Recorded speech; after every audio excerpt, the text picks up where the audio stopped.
Hi, everyone. Steve Adubato. Yes, we are based in New Jersey, but what goes on in the country and the world matters to those of us in New Jersey and the region, and frankly, everyone watching right now. And we're joined by Dr. Joseph Huddleston, Associate Professor at the School of Diplomacy and International Relations at our higher ed partner at Seton Hall University. Doctor, good to see you. Good to be here. Thank you. So we're taping on October the 17th. The graphic will come up many times. Why? Because we're not the news. We are not here to talk about the current state of the conflict between Israel and Hamas. But this is an ongoing issue, thousands of years, and God knows how long it is going to continue to go on. Let me ask you, at the core, for those who say, hey, wait a minute, this is a horrible thing, obviously, a horrible event that happened, the war that happened, the conflict, the atrocities in Israel, the bombing that followed up Israel toward Hamas and the Gaza Strip. But beyond the day-to-day reporting on the conflict/war, why is this situation so important to all of us? The situation is important to everyone because it represents one of the sort of most intractable, ongoing human rights catastrophes that repeats itself over and over again. And we see that in both the victimization of Israeli civilians by the act of terrorism by Hamas, and then the bombardment of the Gaza Strip that follows, that has killed just as many, if not more people at the time of this recording.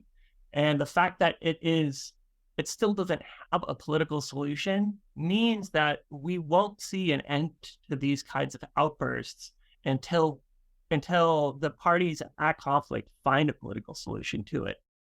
Is Hamas, in your view, as an expert on diplomacy and international relations, a terrorist organization? Hamas is an organization that uses terrorism. Hamas, Are we going to get into semantics?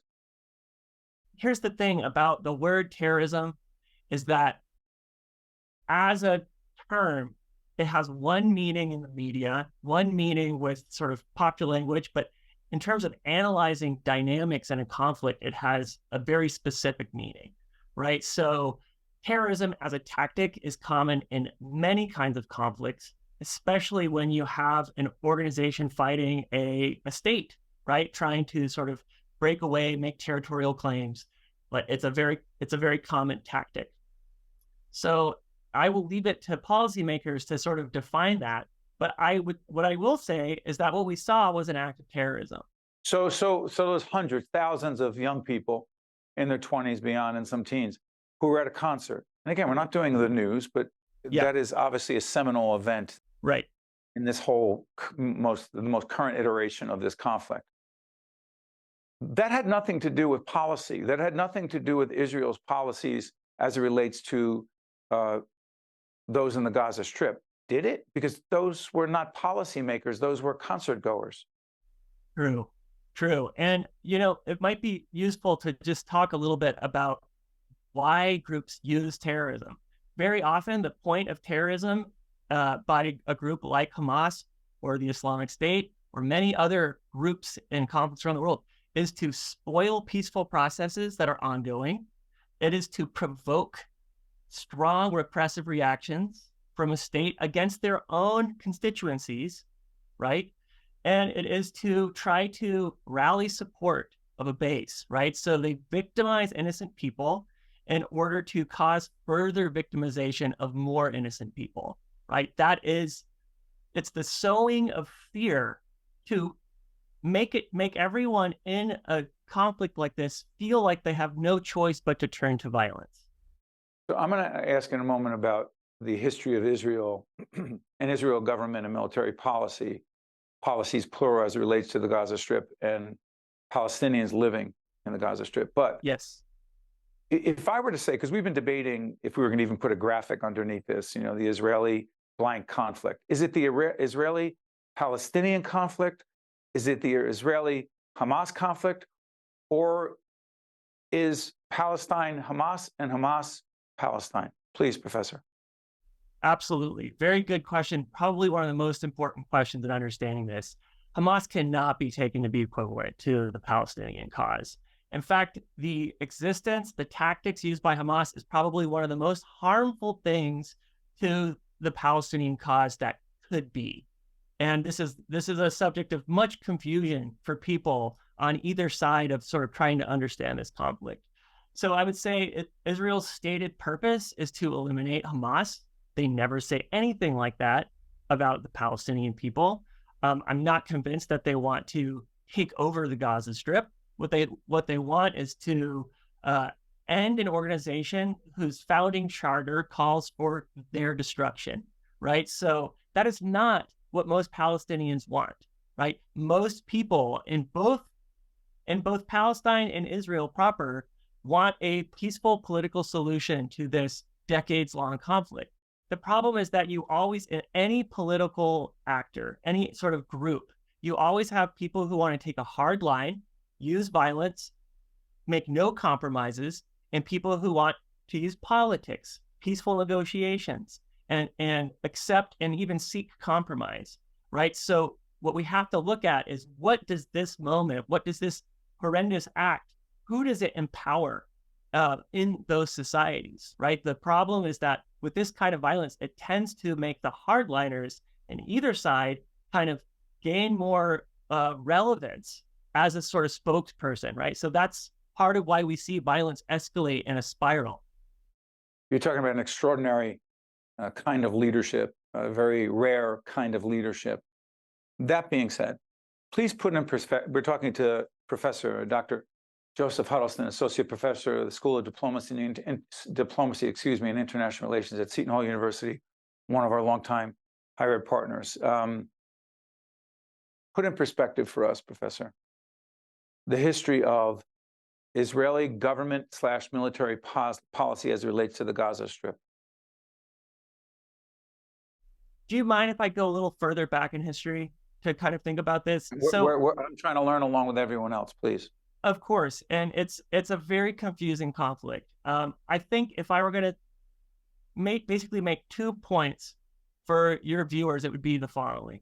You cannot understand this conflict without understanding the origins of it in British colonialism, right? What you have when the British controlled that part of the Levant, they made a promise. Of the what? I'm sorry, the Levant, that area on the eastern bank of the Mediterranean. So what is now Palestine? We'll just say that. When the British had something called the Palestinian Mandate, right? So this was a type of colony. When was this? This was in the early 1900s. The early 1900s, right? So they made a promise to Jewish people all over Europe that they wanted to have a homeland for Jews there. Now, Jews being a stateless people for many centuries, being subject to persecution in many of the places they lived, said, okay, you're the governing power there. Of course we'll go there if this is sort of what we're being offered, right? But in so doing, as that migration happened, it forced the displacement of the people who lived there, right? The British colonial powers were also responsible for some of that displacement. So what you have is a story of displacement for both. Who was displaced? Were they Israelis? Were they Palestinians? Who were they? Palestinians who lived in the state already were displaced from their homes. Many Palestinians were displaced from villages. You had an event in the 1940s when Israel was properly recognized.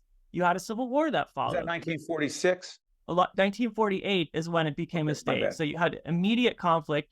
Now, of course, Israel is attacked at that time by the neighboring countries. It immediately sets off a conflict. And who are the victims of this conflict? Both Israeli and Palestinian civilians at the time, right? So it's really a story of displacement for everyone involved, right? Which is why, including now with Palestinians, again, we are taping on the 17th of October. We don't know how this is going to play out, but what we see on the news, regardless of where you watch, is thousands, tens of thousands, hundreds of thousands of Palestinians trying to move physically with babies. We saw children on ventilators in hospitals. They're supposed to move. Again, we don't know how that policy is going to play out, but it's constant displacement. Constant displacement. That is the story. That is the history of this place for 100 years. Jews displaced from villages they had in Europe, moving to Israel and displacing people there. It's a very complex dynamic. Well, I mean, before I let you go, Doctor, tough questions. You're talking about geopolitics and complex, long-standing conflict and displacement. In 1 minute or less, could you bring it back to quote unquote New Jersey? We have a very large Palestinian, very large Jewish population. Does it matter disproportionately in states like New Jersey with very large populations who have a real familiar cultural, historical interest, please?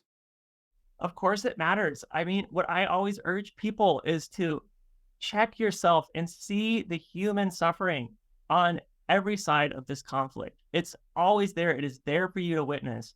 You have to see that, or else you cannot be open to the kinds of peaceful political solutions that are necessary to end a sort of repeating conflict like this. You optimistic about anything positive coming out of the situation? Currently, as we're taping, I'm not very optimistic because I see that, as I told you a few minutes ago, the goals of terrorism, most of those goals have been met. Peaceful processes have been spoiled. Repressive reaction has been provoked. A base has been rallied, right? The kinds of things that Hamas wanted out of an attack like this, it is getting.